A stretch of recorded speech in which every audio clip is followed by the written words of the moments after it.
Welcome to Rodus Live. I'm your host, Rodus.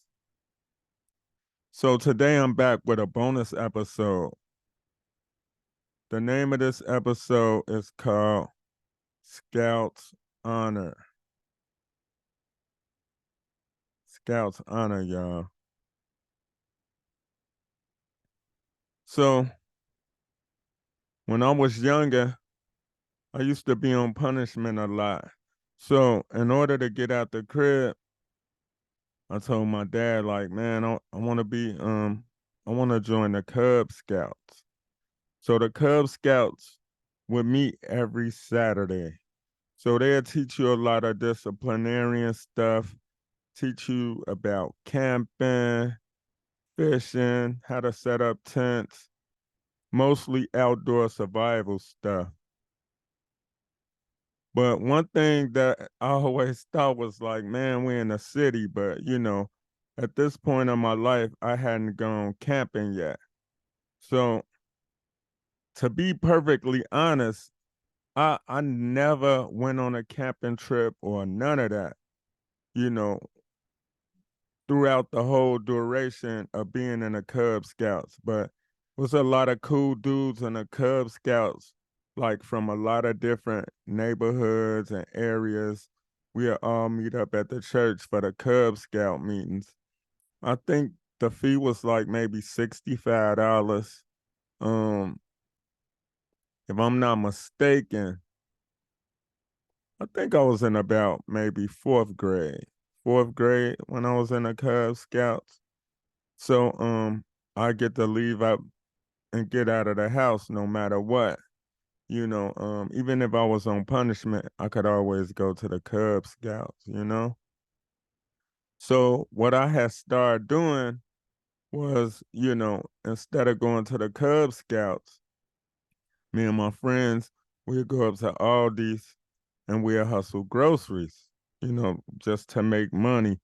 Even though, I get an allowance or whatever, but sometimes I wanted to have my own money, and that's just how it was.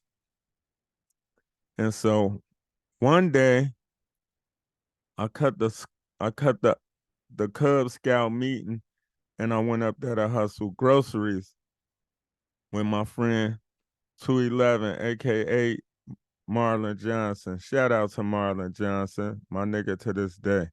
He a DJ, he a ill spit on a microphone, but shout out to Marlon Johnson. So we was up there hustling groceries. And I don't know if y'all remember this or not. They had the Huffy bike. So I had the Huffy bike with the real comfortable seat. And my Huffy bike, people was known for, taking bikes from younger kids just to get the Huffy seats.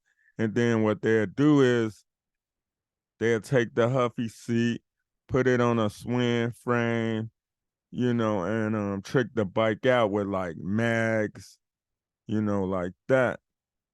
And in my neighborhood, a lot of the older dudes, I'm talking about way older, freshmen, sophomore, junior, seniors in high schools. I used to be like, man, why these niggas ain't got no damn car? They was in the hood riding around, on a swing bike with mags with a Huffy seat. So my dad, he always said, hey, rah, let me know where you going on that bike. Cause he knew that they was taking my style of bike just for the Huffy seats. And I knew too, so I was a pretty well known kid in the neighborhood, but not well known enough that it'll keep a motherfucker from taking my bike to get my seat. You know what I'm saying? But nobody in the immediate neighborhood was actually taking bikes from nobody. I knew everybody for the most part pretty much. So we was at the corner store. My bad. We was at Aldi's hustling groceries. So I noticed it was two older guys with bikes standing, waiting for me and Marlon, my friend Marlon, to leave. I had my bike chained up and everything. So I think I had made maybe like $5 or something like that. So we was going to the candy store. Shout out to the old man candy store on 123rd and Parnell. That's where we was going. Soon as we made our little money, we was going to get some penny cookies. Um, my choice of candy would be um Twix, Cherry Clans, Alexander the Great, Red Hots, Milk Dugs, Jingle Jollies, and Jolly Ranchers. Those was my favorite candies that I was going to get up out of the old man store. Shout out to the old man store. Or Doritos with hot sauce. The cheese hadn't really came on the scene yet, but Doritos with hot sauce was my go-to. So anyway, I started taking the chain off of my bike. Now we back at Aldi's again. I started taking the chain off my bike. And then when we started riding, I noticed that the older boys, they was riding off behind us. So I was trying to holler at my partner, Marlon, and let him know, like, hey, yo, hurry up, because I think these dudes finna try to take my bike. You know, they was way bigger than me, way bigger. But at the same time, if you're gonna try to take my bike, I'm fighting for my bike because I don't want to deal with the consequences and repercussions of my mom and my dad when I get home. One, I wasn't supposed to be at Aldi's. Two, I was supposed to be at the Boy Scout meeting. Three, I didn't get permission to go. And four, I would have been on a motherfucking punishment that I never experienced in my life. So when they was riding up by us, they was like, man, give me the bike. Give me the bike. So I was on my bike, like kicking at him, like, you ain't getting my bike. So I was kicking at him, but that wasn't enough.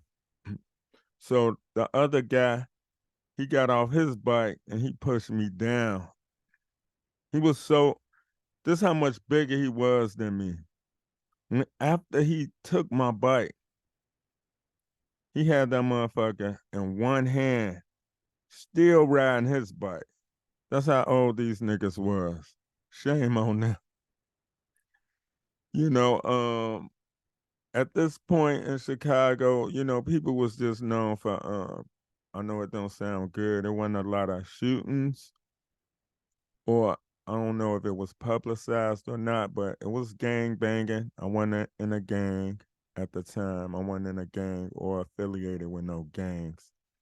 But the disciples and shit, they was deep in my neighborhood, at that time. So dude took my bike, and I guess he was folks, but he wasn't folks from around my neighborhood, or I would have knew him.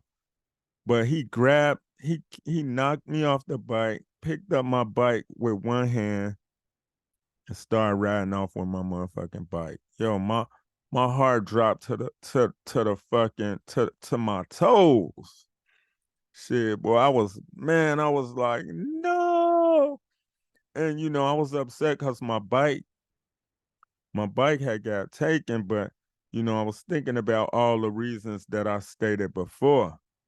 The punishment, my mom, my dad, the consequences, the repercussions of me being disobedient and trying to be grown and doing what the fuck I wanted to do.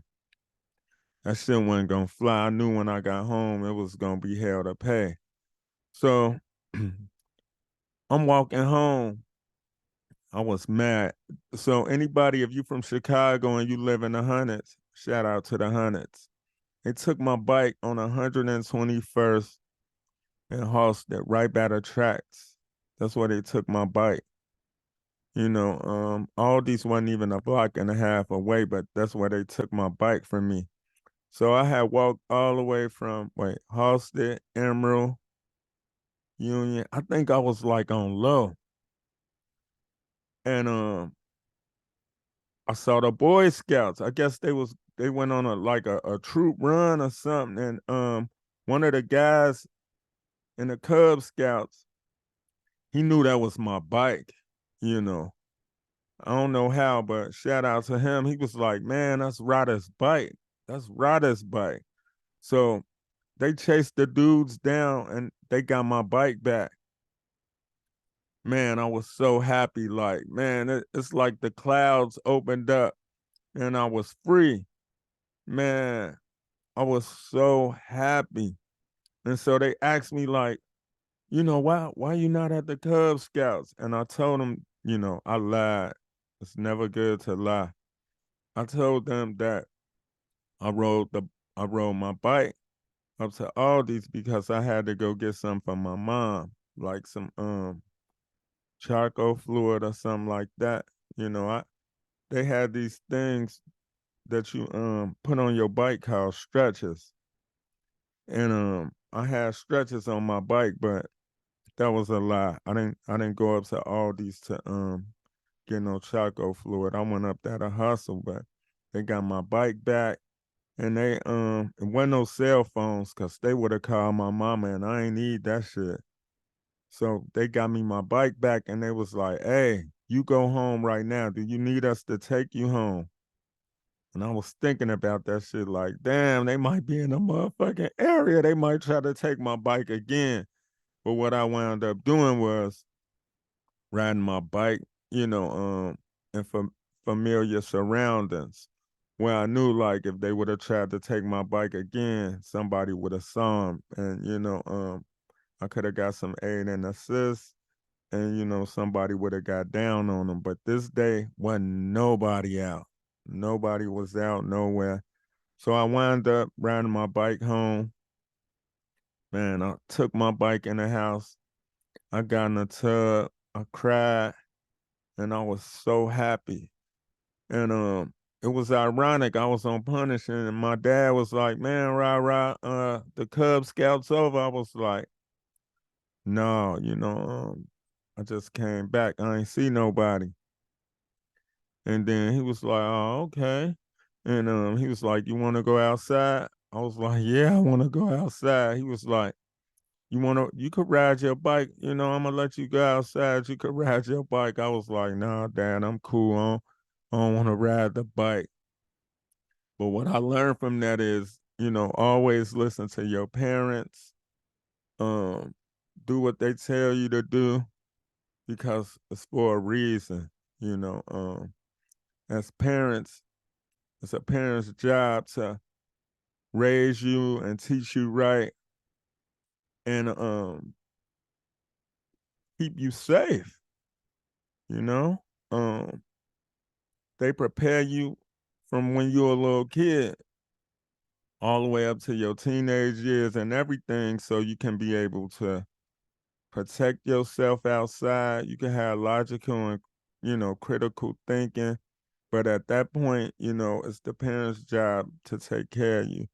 And I'm not saying that my parents wasn't doing a good job. They was doing a phenomenal job. I just wanted to do what I wanted to do. And every time that I wanted to do what I wanted to do, I always wound up learning a valuable lesson from that shit. So this is just a bonus episode of Riders Live. I'm Riders. Peace.